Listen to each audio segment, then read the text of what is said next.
Welcome back, chemistry learners. So in today's session, we're going to be looking at organic chemistry. This is a very long topic, so in today's session, we will be focusing on just understanding exactly what we mean by when we are talking about organic chemistry. But before we get into that, I just want to say to you, organic chemistry is one area of the syllabus that is sure to come on the exam, both in multiple choice and paper 2. So I'm going to be encouraging you to go through this area thoroughly, carefully, right? So here we go. Now, once we talk about organic chemistry, we're really studying those compounds. They contain carbon, right? So organic chemistry is the study of compounds that contain carbon. Most organic compounds, they will contain hydrogen, right? So others may also contain other elements such as nitrogen and oxygen, but most contain hydrogen. All of them, they contain carbon. So here we're going to be talking about the structure of organic compounds. Okay, class, since we say that all of them contain carbon, we want to understand something very importantly about carbon. Carbon has a valency of 4 and normally forms a covalent bond, right?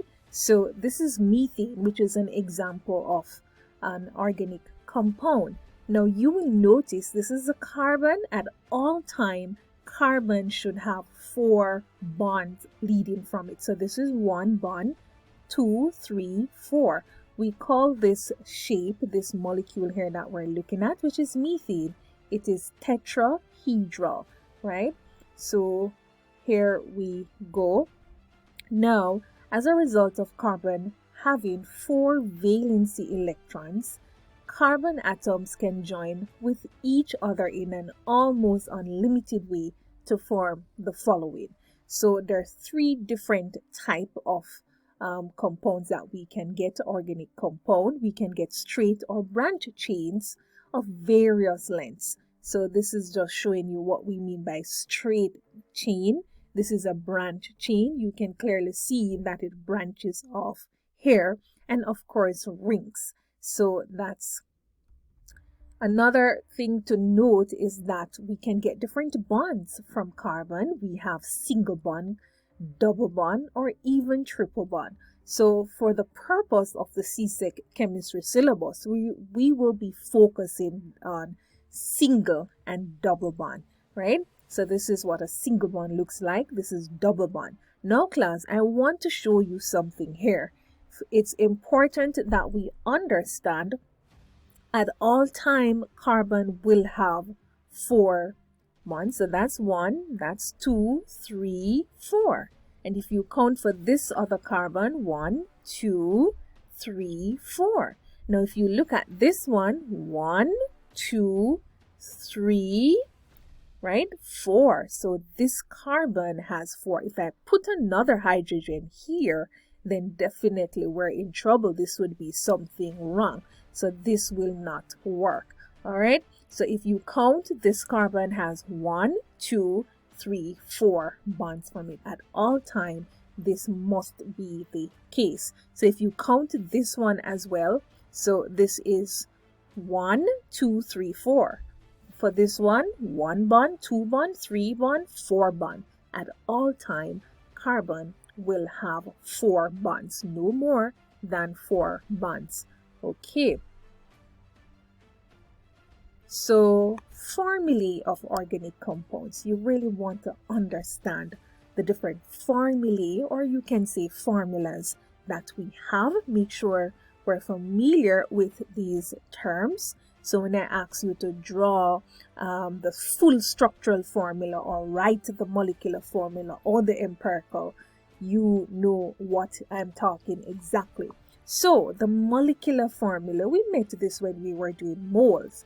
So the molecular formula, it's showing you the actual number of atoms of each element in one molecule of that compound. So it's giving you the actual number of atoms of each element in one molecule. The empirical is giving it to you in the simplest ratio, right? So it shows the simplest ratio of atoms of each element present in the compound. The full structural formula, this is now when we draw the compound. So I would have shown you some examples of organic compounds. When you draw them, you're giving me the full structural formula. We have a shortened structural formula, which I'm going to be showing you.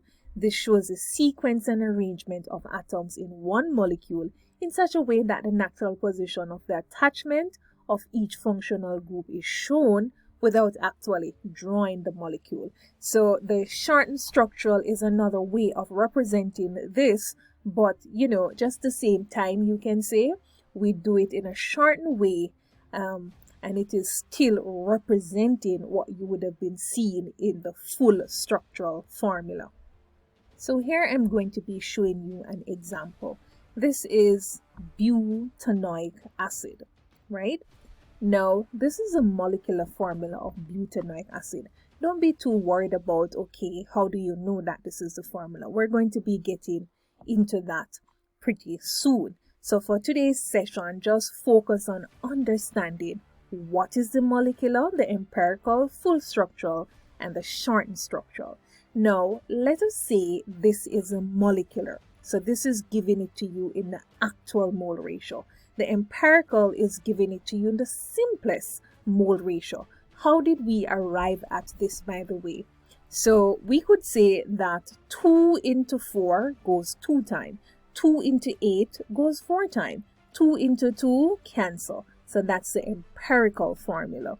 Now the full structural formula is us actually drawing the compound. As you can see here, we're going to be showing you how this is actually done. You're going to get an opportunity to practice to draw these organic compounds.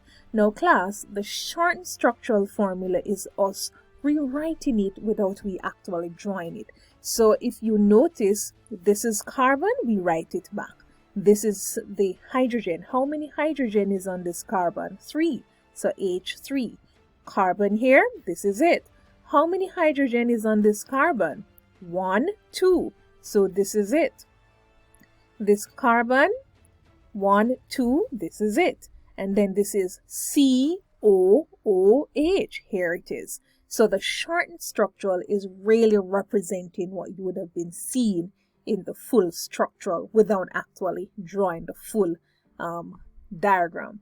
So there you go. These are the 4 different formulas that we're going to be talking about: molecular, empirical, full structural formula, shortened structural formula. Now class, it's important that you practice writing and drawing these formulas. You are not going to be getting the hang of it unless you put your pen and paper to work. The more you practice, it's the better for you. It's the easier it will become for you.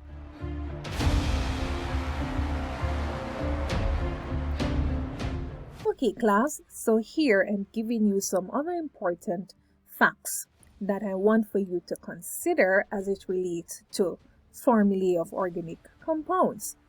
Each carbon atom forms 4 bonds with other atoms. So we established that each carbon you will be seeing 4. So this is a carbon, 1, 2, 3, 4. This is another carbon, 1, 2, 3, 4. Each carbon at all time, it usually has 4 bonds, okay? Or form 4 bonds. So this is one carbon, 1, 2, 3, 4. So remember, this is 2 bonds that you're actually looking at. Each nitrogen atom form 3 bonds with other atoms. So we're not showing you nitrogen in this one. Each oxygen atom forms 2 bonds with other atoms. So this is oxygen. You will see that it has 2 bonds leading from it. Each hydrogen atom forms 1 bond with other atom. So in all time, 1 for this, 1 for this hydrogen, 1 bond from it. This hydrogen, 1. And that is really what it is. Now, another important concept that we have to learn as we talk about organic chemistry is isomerism. Now, what do we mean by isomerism? It's simple, the occurrence of two or more organic compounds with the same molecular formula but different structural formula. So in a nutshell, class, what I'm saying to you, isomers, right? They are the same compounds, they have the same molecular formula, but we draw them differently. What did I say? They have the same molecular formula, but when you're drawing them, you are going to find another way to draw them. So if this here, C5H12, this is pentane, we could draw it this way, right, as a chain. We could do branch, and this is another branch. All right, so always remember, when we say we are doing isomers, we're basically representing the same organic compound, right, but we're drawing it differently. And we're going to talk a little bit more about how isomerism actually works. It's always important for you too to practice drawing these organic compounds as isomers. Okay, now functional groups. You will hear this term mentioned once we talk about organic chemistry, then we have to understand what we mean by when we say functional group. Now, each organic compound, it is made up of two parts. It has the hydrocarbon part, composed of what? Carbon and hydrogen atoms. You will also note that it has a functional part comprising of another atom or group of atoms. So this is what we're referring to as a functional group. So key to note here, class, is that the functional group is very important in determining the chemical properties of the compound. So let's think of it as once you see the functional group, you can understand the family that the organic compound belongs to. So right now I'm looking at this and I can tell that it is an carboxylic acid. Why? Because of this. This is the functional group. So this right here that I'm looking at, that's the functional group. All of the organic compounds that belong to this family of carboxylic acids, all of them can be identified with the same functional group. All of them has the COOH at the end, which makes them unique. All right, so that's functional group. Always remember, it determines the chemical properties of the compound. Here we take a look at homologous series. Now what I want for you to understand here, class, homologous series is, in a nutshell, the family that we place these organic compounds into. So there are so many organic compounds to talk about, we really need to classify them. So we classify them into distinct groups called homologous series, and we're going to be studying a couple homologous series for our CSEC syllabus. We have alkanes to study, we have alkenes, alcohols, alkanoic acids. So we're going to be looking at those families of organic compounds. Now, a homologous series have the following characteristics. All the members, right, in the same homologous series, right, they're gonna have the same functional group. A while ago, I showed you that was carboxylic acid, same thing we call alkanoic acid. So everybody in this acid group, they have the COOH at the end. That's their functional group. They have the same general formula. So this makes it easier for us to determine the formula for the members of the group. All members, they show similar chemical properties. So once it belongs to this family, we can predict how this organic compound will behave as a chemical. How will it react? What we also understand is that reactivity, it decreases as the number of carbon atoms per molecule increases, right? So in a nutshell, yes, the more carbons that are being added to the compound, then you will find that the reactivity is going to be decreasing. The more carbons they're adding, then the less reactive the compound will become. Talking about physical properties here now.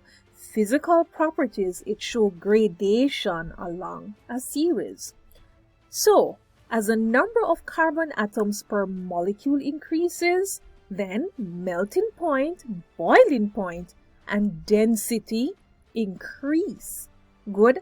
So as you add carbon to the compound, then these physical properties, they're going to be increasing. What are they?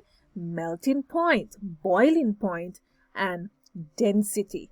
Of course, it's opposite for solubility in water. Solubility in water decreases. So these are key facts that I want for you to be able to remember. Each member differs in molecular formula from the next by CH2 or in relative molecular mass by 14. You'll get a better understanding of this when we're going through the different homologous series. All members, we can prepare them by similar methods. So putting them or understanding the homologous series, for sure it makes it so much easier for us to study organic chemistry. So this is how we're going to be studying them, by the homologous series. All right. So let's now talk about naming. Naming straight chain members of a homologous series. We're also going to be looking at branch. However, that's for our next session. So today we're focusing on understanding the naming of straight chain members. Okay, now to begin with, the names consist of two parts. Yes? The first part, which is the prefix, is related to the total number of carbon atoms present in one molecule. The second part is related to the functional group present. All right? So what you should learn, this is something you need to memorize. One carbon is equivalent to meth, right? So one carbon, that's meth. So any organic compound that you notice that has one carbon, that's meth. And we're not really including the functional group. So 2, that's F, 3, prop, 4, but 5, pent. So take your time and make sure you understand and you remember what these stand for. It goes all the way up to, a lot of numbers, but we really just focus on the first 5, okay? So you take your time and learn them. You're going to need this in order to be able to name the different groups that we're going to be studying, the different homologous series that we're going to be studying later. So here we look at what we have ahead to study. We're going to be looking at alkanes.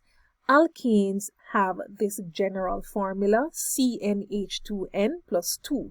So the N, right, this stands for the number of carbons.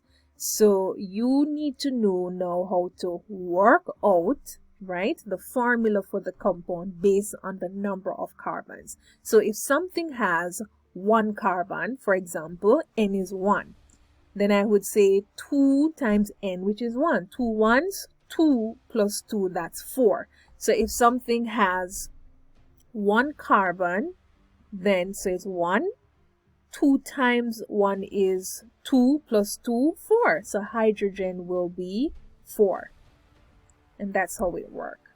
So in terms of naming it, it's the prefix plus ane because it belongs to the what? The ane family. So this would have been, right? So this that I work out, it has 1 carbon, right? And 1 means meth. So this is methane. Okay? So here's another example. This is ethane. So they would have worked out the formula here. So it's 2 carbon, 2 times 2, 4, 4 plus 2, 6. So we would have 6 there. Okay, and this is how we actually draw the compound. Okay, now alkenes is another homologous series that we're going to be looking at. So this one has the general formula CnH2n, sort of one of the easiest to remember. Now it has a functional group of carbon-carbon double bond. Okay, so by the way, alkanes, it doesn't have a functional group, but you know it by means of its single bond, carbon-carbon single bond. So in terms of naming it, it's the prefix plus "ene." Okay, so all of the members of this family, this homologous series, their name end with "ene," ethene, right? Propene, butene. So all of them name end with "ene," and you will see that they have a double bond, right? So this is what is most unique about the alkenes. It's their carbon-carbon double bond, which also determines their chemical properties, how they react. And this is, of course, because of their what? Functional group. So the functional group is the carbon-carbon double bond. Okay. So here we look at the alcohols. They have the general formula CnH2n plus 1 and then OH. So you always have to add back the OH to their formula. This is what makes them unique, because the OH, right, which is called the hydroxyl group, this is their functional group. So their chemical properties, how they react, depends on the OH, right? So this is their functional group. This is how we draw it. So here's an example, ethanol. We're all familiar with ethanol as an alcohol, okay? So C2H5OH, and this is how we will draw it. So all the time you see ethanol, you will be seeing the OH on it, because that is the functional group. Without the OH, hey, we're not working with an alcohol. Now, this is the alkanoic acid. We also call this carboxylic acid. So CnH2n plus 1. Now it's COOH. What makes this unique? It's their carboxyl group, which is COOH. So this is their functional group. All of these, their name ends with anoic. So we would say ethanoic acid. Okay, ethanoic acid. And this is an example of how we will be drawing them. So we're going to be looking at each one of these homologous series as a topic. We're going to be studying each one in details. So this brings us to the end of our session. If you have any questions at all, please do not hesitate to contact me. And remember, I want for you to practice drawing these. Get some blank paper, an old book, and draw them until they become a part of you. All right, happy learning.